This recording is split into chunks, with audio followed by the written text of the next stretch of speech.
بسم اللہ الرحمن الرحیم۔ السلام علیکم۔ امید ہے کہ آپ سب لوگ خیریت سے ہوں گے۔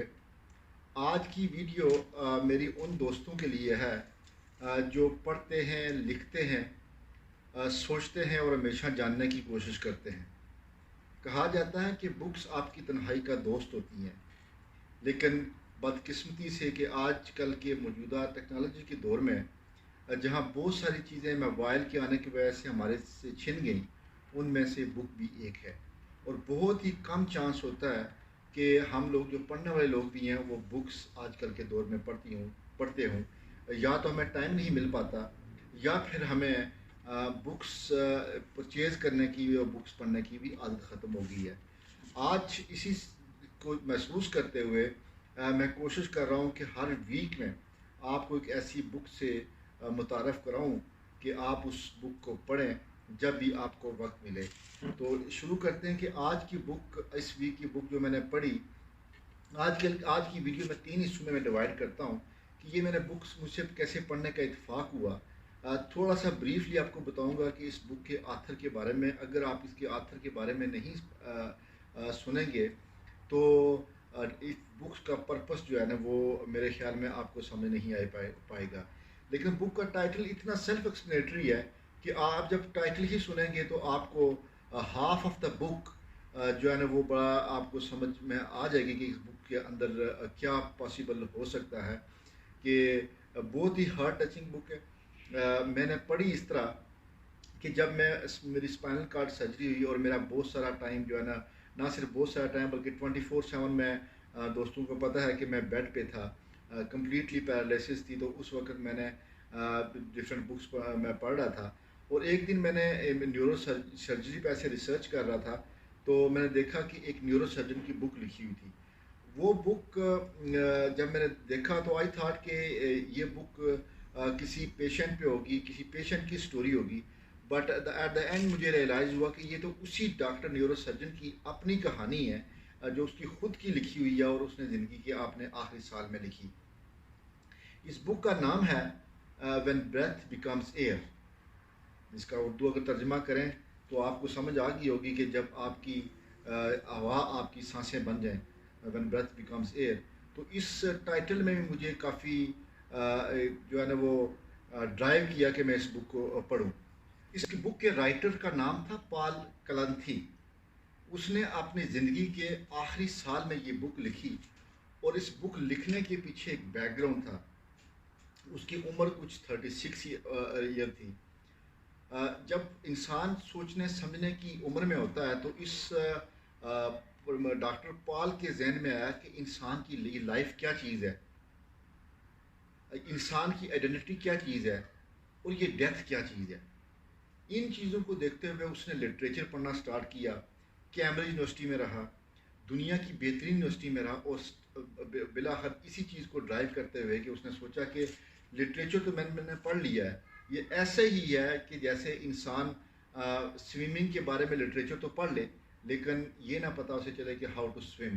تو اس نے پھر اسٹینفورڈ یونیورسٹی میں ایڈمیشن لیا میڈیکل سائنسز میں، اور نیورو سائنسز کو آپٹ کیا۔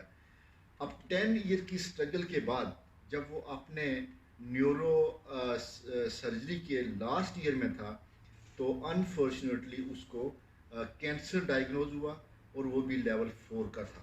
آپ اندازہ کر سکتے ہیں کہ جب ایک انسان کو کینسر ڈائیگنوز ہو جائے، ہمیں چھوٹی سی بیماری جب لگتی ہے تو انسان بالکل ہی اپنے جو ہے نا حوصلے چھوڑ دیتا ہے، اسٹرگل کرنا چھوڑ دیتا ہے، اور جب کینسر ہو وہ بھی لیول 4 کا اور لنگز کا، تو آپ خود اندازہ کر سکتے ہیں کہ اس وقت ایک انسان کی کیفیت کیا ہو سکتی ہے۔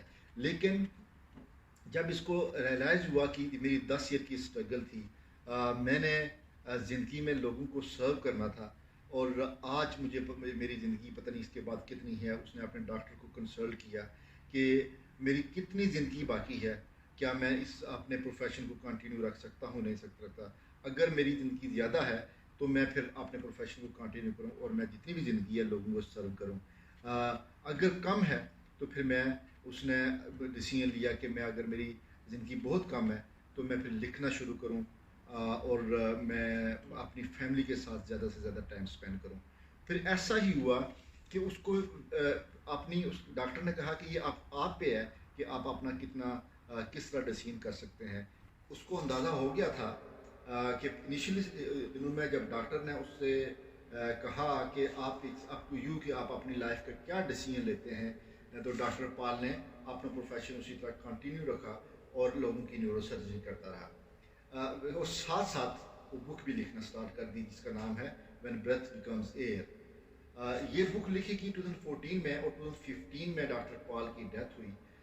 لیکن ان بٹوین ہوا کہ جب ڈاکٹر پال کو ریئلائز ہونا شروع ہوا کہ اس کا ویٹ کم ہونا شروع ہو گیا اور سگنیفیکنٹ قسم کا ویٹ ریڈیوس ہونا شروع ہوا, بہت ساری ویکنس ہو گئی, تو پھر اس نے اپنا زیادہ ٹائم اپنی فیملی کے ساتھ اسپینڈ کیا. مین وائل کیونکہ اس نے شادی کر لی تھی اور اس کی وائف بھی ڈاکٹر تھی, تو اس نے اپنی وائف کو اس بات پہ کنونس کیا ٹو ہیو اے چائلڈ, تاکہ اگر میری زندگی کا جو باقی ٹائم ہے وہ میں اپنی فیملی کے ساتھ گزاروں, اور جب ہمارا بچہ ہو جائے گا تو اس کے ساتھ ہم اپنی ایک بہترین زندگی گزار سکتے ہیں. وہ اس کے لو میں, وہ اس کی افیکشن میں ہم اپنا جو ہے نا وہ میں اپنی زندگی کا باقی حصہ گزار سکتا ہوں. مین وائل اس نے جب وہ بک لکھنا سٹارٹ کی تو 2015 مارچ میں ڈاکٹر پال کی ڈیتھ ہو جاتی ہے, اور اس کا کچھ حصہ جو لاسٹ کچھ پیجز ہیں وہ جو ایکسپیرینس اس کی وائف کے ساتھ تھے وہ اپنے شیئر کرتا تھا, انہیں کو اس کی وائف نے ڈاکومنٹ کیا. اور یہ بیسٹ سیلر ہے گزشتہ 20 سالوں میں. یہ بک جو ہے میں ریکمینڈ کروں گا کہ یہ آپ بک پڑھیں.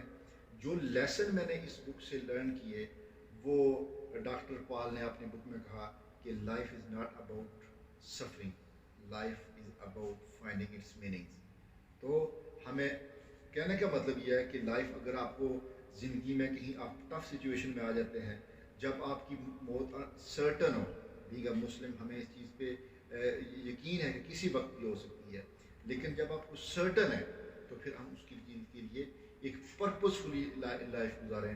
ہمیں جب آپ کے کو سرٹن ہو جائے گا کہ آپ نے ایک دن ڈیتھ ہونی ہے, تو آپ اپنی زندگی میں اس سے پہلے آپ زندگی میں پرپز کیوں نہیں لے کے آتے. تو اس نے ایک میسج یہ دیا کہ آپ نے لائف سفرنگ سے نہیں ہے, زندگی کے آخری لمحے تک آپ جینا سیکھیں اور اس کو انجوائے کریں, اور ایک پرپز کے ساتھ آپ لائف گزاریں کہ بے شک آپ نے مر جانا ہے. دوسرا اس نے میسج ایک دیا کہ لائف بہت شارٹ ہے, کہ آپ اس کے اندر جو بھی آپ کو امپورٹنٹ لگتا ہے اس کو پرسو کرنے کی کوشش کریں اور کنٹینیو اسٹرگل کریں. اور چوتھا اس نے میسج یہ دیا کہ نیور گیو اپ. میں آپ کو ہائیلی ریکمینڈ کروں گا کہ یہ بک آپ پڑھیں, اور اگر آپ کی زندگی میں کوئی پرپس ہے تو آپ اس کو مزید جو ہے نا وہ اس کو اسٹرینتھن کرنے کی, اس کو وہ مزید فوکس کرنے کی, اس کو ٹائم دینے کی کوشش کریں. اور ایک اور میسج اس بک کے اندر یہ بھی ہے کہ جب آپ بستر مرگ میں ہوں, آپ کی لائف سرٹن ہو, تو فیملی کتنی میٹر کرتی ہے. تو اس کی وائف نے جب اس نے کہا لیٹس ہیو اے چائلڈ, تو اس کی وائف نے رجسٹ نہیں کیا, پورا سپورٹ کیا. جو میں ریکمینڈ کروں گا جب بھی ٹائم ملے آپ کو وہ بک پڑھیے گا, جو میں نے خود پڑھی ہے. اپ ٹل نیکسٹ ٹائم آپ مجھے دعاؤں میں یاد رکھیں اور اپنے آپ بہت سارا خیال رکھیے گا. اللہ حافظ.